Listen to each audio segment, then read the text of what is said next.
बहुत सारे कानूनी अधिकार हैं, लेकिन अक्सर आप एक ब्लॉकेज कर लेते हैं, अपने दिमाग को बिल्कुल रोक लेते हैं, एक पट्टी बांध लेते हैं कि आपको किसी भी तरह का कोई कानूनी अधिकार प्राप्त नहीं है। लेकिन आपको इन सभी कानूनी अधिकारों के अलावा और भी बहुत सारे कानूनी अधिकार मिले हुए हैं।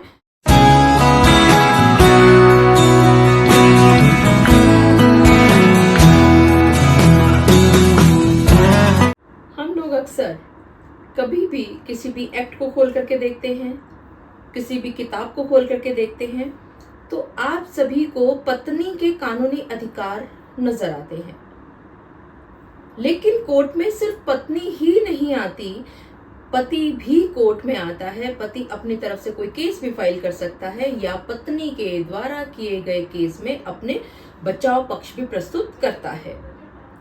तो आप पतियों के कौन कौन से कानूनी अधिकार आपको प्राप्त हैं, आज के इस वीडियो में हम इसी बात पर चर्चा करेंगे कि पति के कौन कौन से कानूनी अधिकार होते हैं। मैं एडवोकेट मोहिनी मोना आप सभी का पुनः स्वागत करती हूं और आप सभी देख रहे हैं आप सभी का पसंदीदा चैनल मोहिनी मोना एडवोकेट। अगर आपने मेरे इस चैनल को अभी तक सब्सक्राइब ना किया हो या आप मेरे इस चैनल के लिए नए हैं तो इसको जल्दी से जल्दी सब्सक्राइब कर दीजिएगा, ताकि आपको इसी तरह के लीगल इन्फॉर्मेटिव वीडियोस की नोटिफिकेशन सबसे पहले मिल सके। सबसे मुख्य या सबसे पहला जो अधिकार मिला हुआ है पतियों को, वो ये है कि जब आपकी पत्नियां आप पर कोई भी केस फाइल करती हैं, 498A का, घरेलू हिंसा का या इसी तरह का कोई और केस फाइल करती हैं, उस धारा की सजा कोर्ट में 7 साल से कम की अगर है तो आपको सीधा गिरफ्तार नहीं किया जा सकता। किसी भी पुलिस अधिकारी को आपको गिरफ्तार करने से पहले सूचना देनी होगी, नोटिस देना होगा। 41A का नोटिस देना जरूरी है। बहुत सारे दिशा निर्देशों का पालन करना होता है पुलिस अधिकारी को। अगर आपके पास 41A का नोटिस पहुंच चुका है लेकिन उसके बाद भी आप नहीं हाजिर हो रहे हैं इन्वेस्टिगेशन को ज्वाइन करने के लिए, तो हाँ, यहाँ पर आपकी गिरफ्तारी संभव है। लेकिन गिरफ्तारी यहाँ पर भी डायरेक्ट नहीं होगी और कोर्ट से डायरेक्शन लेनी होगी, तभी वो आपको गिरफ्तार कर पाएगा अगर सजा 7 साल से कम की है।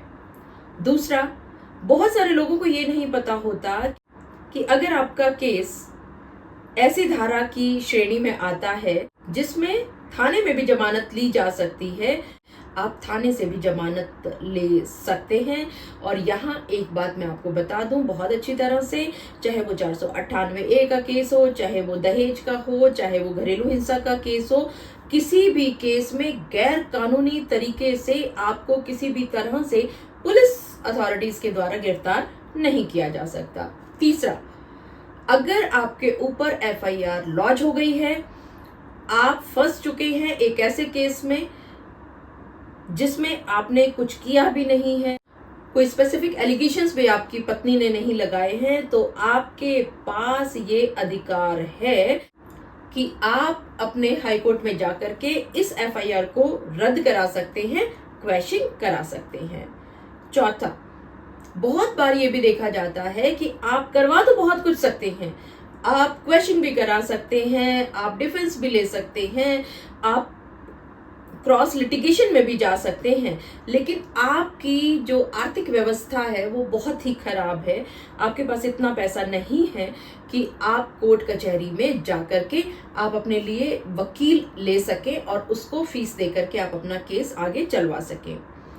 ऐसी स्थिति में आपको डरने की जरूरत नहीं है, आपको मुफ्त कानूनी सहायता भी प्राप्त होती है। National legal service authorities, state service legal authorities, district service legal authorities आपकी सेवा में उपलब्ध हैं। आप वहां पर जा सकते हैं। आप वहां पर जा करके अगर आप इस क्राइटेरिया को पूरा करते हैं कि आपको एक वकील मुफ्त में मिल सकता है, आपको मुफ्त कानूनी सहायता मुहैया हो सकती है, अगर आपने क्राइटेरिया पूरा कर दिया तो आपको मुफ्त कानूनी सलाह के लिए वकील वहां से फ्री में मिल जाएगा। चौथा, बहुत बार ऐसा भी होता है कि आपको गिरफ्तार कर लिया गया और गिरफ्तार करने के बाद आपके साथ बहुत ज्यादती होती हैं, जो कि हम अक्सर सुनने में आता है कि भाई वो सो एंड सो बंदा, उसको पुलिस ने उठा लिया और उसके साथ इतनी ज्यादती की गई, उसको इस तरह से बुरी तरह से मारा पीटा गया, ऐसा हो गया वैसा हो गया। तो आपको मैं बता दूं, ये भी आपका कानूनी अधिकार है कि जब भी आपको गिरफ्तार किया जाएगा तो 24 घंटे के अंदर अंदर आपकी मेडिकल जांच कर ली जाएगी। और अगर उस मेडिकल जांच में ये आ गया कि आपके शरीर पर किसी भी तरह का चोट का निशान नहीं है और बाद में अगर चोट के निशान पाए गए और आप उस समय पर पुलिस कस्टडी में थे, तो उस पुलिस अधिकारी के खिलाफ कार्यवाही भी की जा सकती है। छठा, किसी भी तरह का कोई भी केस हो, कोई भी सेक्शन आप पर क्यों ना लगाया गया हो, लेकिन पुलिस आपको बिना कारण बताए गिरफ्तार किसी भी हालत में नहीं कर सकती है। अगर वो आती भी है, कुछ ऐसा अपराध आपके ऊपर लगा दिया है, सामने से आपकी पत्नी ने आपको फौरन उठाना है, तो ऐसे में भी आपको वो उठाने आ तो सकते हैं, लेकिन आपको कारण जरूर बताना होगा पुलिस अधिकारी को। सातवां, जब भी आप पति को आपकी पत्नी के द्वारा किसी भी तरह की कोई भी झूठी मूठी कंप्लेंट के जरिए फंसाने की कोशिश की जाती है, तो पुलिस अधिकारी आपको जांच पड़ताल के लिए थाने में बुला सकते हैं। लेकिन आप पतियों को इस बात का अच्छी तरह से ध्यान रखना है कि सूरज उगने से पहले और सूरज डूबने के बाद, यानी कि जब सनसेट हो चुका है उसके बाद और सनराइज से पहले पहले, यानी रात के अंधेरे में आपको किसी भी तरह से थाने में नहीं बुलाया जा सकता। और अगर कोई ऐसे बुलाता है तो आप फौरन मना कर सकते हैं कि नहीं, ये मेरा कानूनी अधिकार है, मुझे शाम के समय, रात के समय थाने नहीं बुलाया जा सकता। आठवां, जैसे ही किसी व्यक्ति को गिरफ्तार किया जाता है तो उसको 24 घंटे के अंदर अंदर संबंधित कोर्ट में पेश करना होगा। नौवां, बहुत बार आप लोगों ने सुना है कि फला फला व्यक्ति को गिरफ्तार कर लिया गया और उसको फिर खाने को नहीं दिया गया और वो भूखा कुलबुलाता रहा और उसकी बहुत बुरी तरह से उसके साथ टॉर्चर किया गया। तो आपको मैं बता दूं, ये भी आप पतियों का कानूनी अधिकार है कि अगर आपको गिरफ्तार किया गया है पुलिस अधिकारी के द्वारा, तो पुलिस अधिकारी का ये कर्तव्य है कि वो समय समय पर आपको खाना खिलाएगा, आपको भूखा नहीं रख सकता। और अगर ऐसी स्थिति आ जाती है कि आपको भूखा रखा जा रहा है, तो जब आपको कोर्ट में जज साहब के सामने पेश किया जाएगा, तो वहां पर आप ये बात रख सकते हैं कि आपको भूखा रखा जा रहा है।